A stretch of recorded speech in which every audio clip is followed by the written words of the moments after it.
Welcome to the last breakfast. Please enjoy the video. You begin by confirming the exact meter model and the strip code printed on the cartridge because meters read a specific calibration.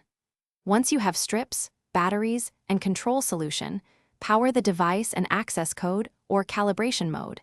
Some meters ask immediately while others use a settings menu. You enter the numeric code shown on the strip vial or cartridge.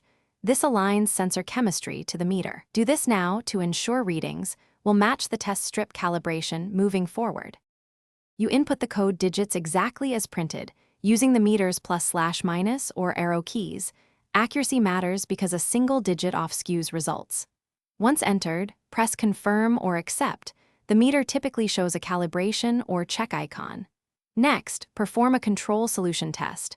Apply control liquid to a strip to verify the displayed value falls within the control range. If it does, you're calibrated. If not, re-enter the code or try a new strip batch to resolve mismatch issues. You finalize by recording the code and strip lot in your log. This helps track trends and recalls. Then run a finger stick test to confirm real sample readings match expectations. If readings jump or control fails, first replace the strip cartridge and batteries because low power or damaged strips cause errors. Once done, make sure strip contacts and meter port are clean and dry.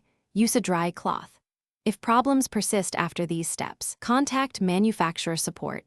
They can guide firmware resets or repairs.